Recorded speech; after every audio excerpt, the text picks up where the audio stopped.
Today we take a look at some of F1's records that may never be broken again. Despite Formula One's ever-present pursuit of improvement and the constant threat of record-breaking performances, there are some records that are likely to remain untouched, possibly forever. The dominant displays from Red Bull and Max Verstappen have seen them break record after record in 2023. However, there are numerous records, some wanted and some unwanted, that are unlikely to be beaten.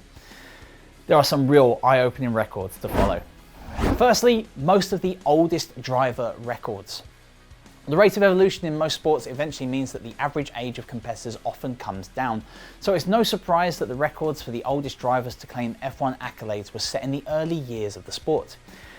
Some drivers break the mould, such as Fernando Alonso, who is competitively racing at 42 years old, but even then, he will need to race for several more years to break the records from the likes of Juan Manuel Fanjo, Giuseppe Farina and Luigi Fagioli, who won a Grand Prix at the age of 53. In saying that, the oldest world champion. Juan Manuel Fangio was 23 years old when he first started racing cars and 38 when he competed in his first F1 title race in the inaugural 1950 season. In an era when drivers are becoming younger and starting their careers, they have ordinarily retired by the time Fanjo was involved in his first F1 race. The legendary Argentine went on to win 5 championships, with the last of those in 1957 when he was 46, a record that will surely never be broken. The anti-hat trick. Hans Haya received a DNQ, a DNF and a DSQ in the same race. Despite the unfortunate record, Haya was no slouch, boasting considerable success in touring cars and later in sports cars in the 60s, 70s and 80s. Few stories are stranger than his ill-fated foray into Formula One racing, however. Haya entered his home Grand Prix at Hockenheim in the second Penske of the new German team ATS. With precious little single-seater experience and in a team struggling for pace, Haya, along with several others, failed to qualify. Haya was first reserve though, meaning that he was ready to go should any drivers drop out before the race started. Although none did. Haya decided that he had come this far and he decided to go racing. The illegal outing didn't last long though. His gearbox let out and he retired after 9 laps, although he was also black flagged, meaning that he failed to finish and was disqualified from a race that he was not even meant to be part of. Closest pole position battle. Some records in Formula One are truly unbeatable, but it's hard to imagine any immediate threat to the 1997 European Grand Prix claim to the closest qualifying session in history. And while the season finale itself is remembered for Michael Schumacher's infamous collision with title rival Jacques Villeneuve, Saturday saw an equally astonishing turn of events. The qualifying session from the previous day created an unbelievable moment. Schumacher, Villeneuve and Heinz-Harald Frentzen all set the exact same qualifying time at 1:21.072. Under the regulations, which still exist today, the first driver to set the time takes pole position. With 0.000 seconds covering the top 3, the order was set by who registered their lap first, putting Villeneuve on pole, followed by Schumacher and Frentzen. Surely the odds of such an occurrence happening again in Formula One are next to zero. Most poles without leading a lap. A small slice of perhaps unwanted F1 history belongs to Teo Fabi, who has the distinction of being the only driver to score multiple poles and yet never lead a single lap. The Italian's first breakthrough came in Germany in '85, where a superb lap for Fabi saw him capture the pole by more than 1.1 seconds, only for a very poor start to undo his brilliance. He joined Benetton in '86 and captured 2 further poles in Austria and Italy, but again, neither race went his way. Austria, perhaps the most heartbreaking, Fabi beat teammate Gerhard Berger to pole by 0.194 seconds, lost out to the Australian at the start, but then retook the lead at 1/3 distance, only for his engine to fail before officially completing the lap. He struck back with pole at Monza in the next round, but hit trouble before the lights went out and was duly forced to start from the back of the field. Fabi stayed in F1 for just one more season, clinching a first podium in Austria. He ended his career having spent 56 laps in second, but never once in the lead. Longest race. The famous Canadian Grand Prix of 2011, won on the last lap by Jenson Button, holds the record for the longest total race time in Formula One history, with a duration of over 4 hours and 4 minutes. Over 2 hours of this was due to heavy rain delay. However, the rules were tweaked to avoid such a scenario again, and now F1 imposes a 3-hour time limit from the start to the end of the race. This still hasn't stopped F1 race starts being delayed, however, as per the 2021 Belgian Grand Prix. Most cars to start a race. The cost of entering Formula One these days means the sport has struggled in recent years to attract new entrants, when the FIA regulations further decree that no more than 26 cars are allowed to enter a championship. So the number of cars that took place in the 1953 German Grand Prix will never be surpassed. not unless someone alters the regulations. For that race, there were 34 cars that took to the starting grid at the Nordschleife, won by Ferrari's Nino Ferrini. It would have been 35, but Helmglocker's Cooper suffered an engine failure at the start of the Grand Prix. Lowest race finish. The 2011 European Grand Prix didn't feature the greatest number of cars, but the race at the Valencia street circuit was notable for a number of other finishes. Of the 24 cars that started, all 24 were running at the checkered flag. The honour of bringing up the rear fell to Narayan Karthikeyan, whose 24th place finish remains the lowest F1 finish in history. Youngest driver to enter a race and score points. Not long after Max Verstappen made his Formula 1 debut at the age of 17 years and 166 days and scored points in only his second race, the rules regarding the FIA super licenses were amended. Along with the qualifying points, which are earned through performances in other racing categories, drivers must now be a minimum of 18 years old to obtain a license. The FIA likely have the ability to overrule this in unique circumstances, but considering they haven't budged on their super license stance for many drivers, Verstappen's record is very unlikely to be beaten. Championship rivals to never share the rostrum. Michael Schumacher versus Jacques Villeneuve proved a rivalry for the ages in '97. Their fierce competition for the World Championship crown raged all season and counted for a combined 12 wins, 7 to Villeneuve, 5 to Schumacher from the 17 races. They claimed 13 collective poles too, 10 to Villeneuve, and 16 combined podiums, 8 apiece. But despite such emphatic success, a stunning whim of fate meant the pair did not actually ever share the podium once during the season.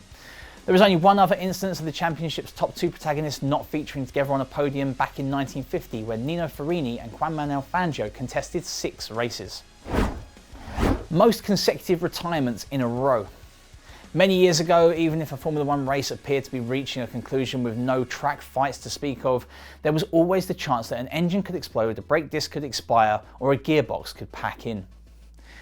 In an era where lack of reliability could plague a season, Andrea De Cesaris went over one season without seeing the checkered flag.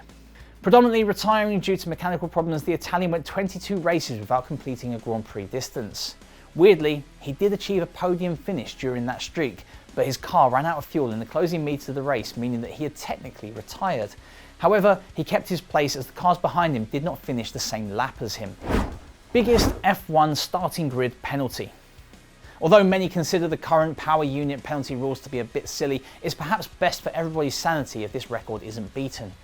Back in 2015, when the current turbo hybrid power units were relatively new to the sport, Honda was struggling to perform. They were frequently fitting new components to the McLaren cars and amassed a 70-place grid drop when they changed numerous parts of Jenson Button's car at the 2015 Mexican Grand Prix.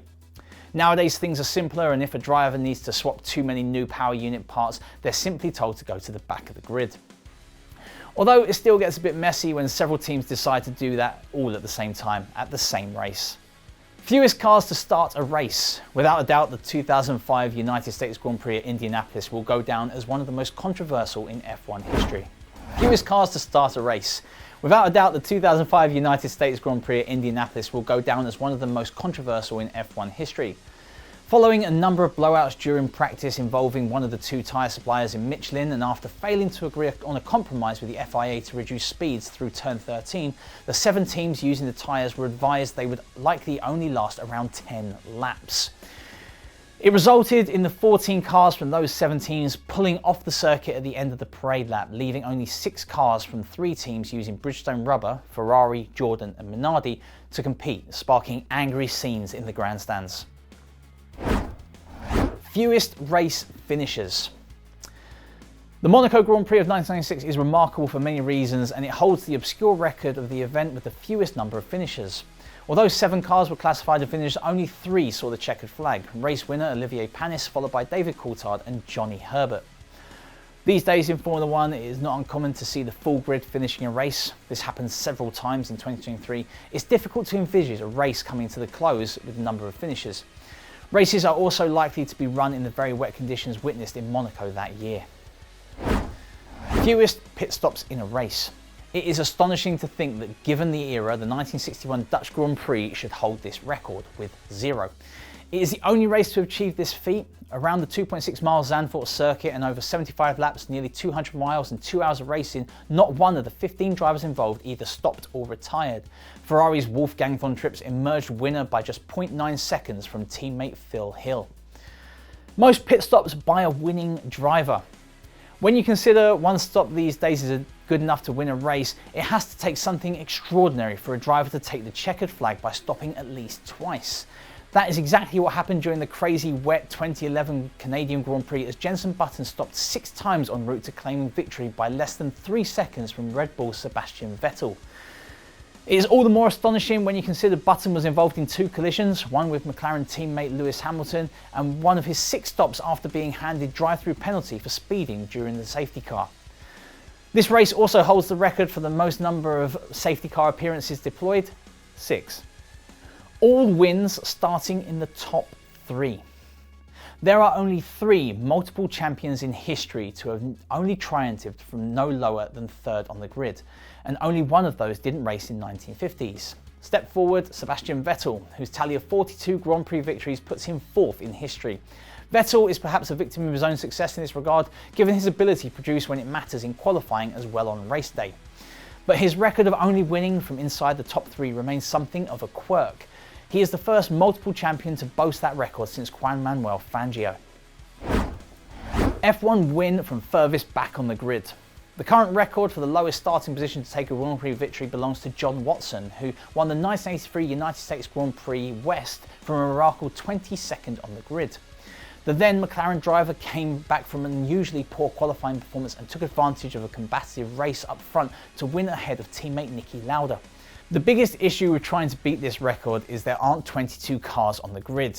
Even if a new team, such as the Andretti attempt, is accepted onto the grid, the record can only be equalled, and that would be an unusual race.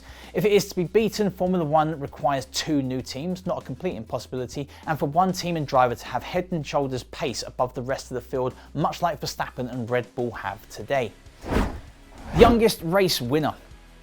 From 2016, the FIA introduced a new minimum age of 18 for drivers to enter Formula 1, so there is a shot that this record can be surpassed, but it will be an almighty achievement.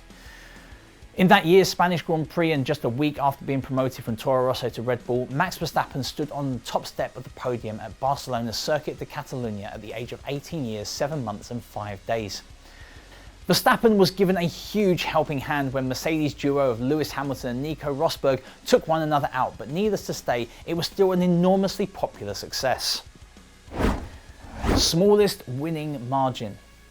Just 0.01 seconds as Peter Gethin crossed the line at the 1971 Italian Grand Prix at Monza by a nose ahead of Ronnie Peterson at the end of 55 laps, with the top 5 covered by 0.61 seconds. It was an era when the stopwatch only ran to 2 decimal places. This race is given the record nod ahead of the 0.011 seconds for Ruben Barrichello triumph over Ferrari teammate Michael Schumacher in the 2002 United States Grand Prix, when the latter tried to engineer a dead heat.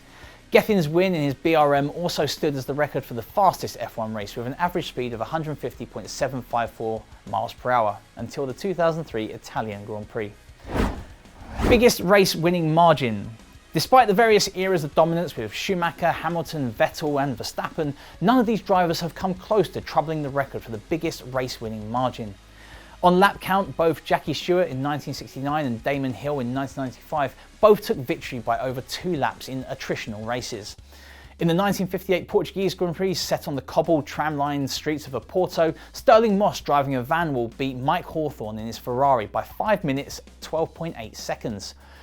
This race is arguably best remembered for Moss's intervention in preventing Hawthorn from being disqualified, allowing the latter to retain second. As one of Hawthorn's 6 best results of that season, it allowed him to beat Moss to the driver's title by a single point. In an increasingly reliable era of Formula 1 that is pursuing performance parity, such is the winning narrative that this may not happen ever again. And those are some of the biggest records that still stand in Formula 1. Did we miss any records that will never be broken? Which records can you see falling in the coming seasons? Which record stands out for you? Let us know what you think in the comments, and remember to like, comment, share and subscribe. This has been On Track GP. I've been Jamie Chambers. Keep the pedal to the metal, and I'll catch you in the next video.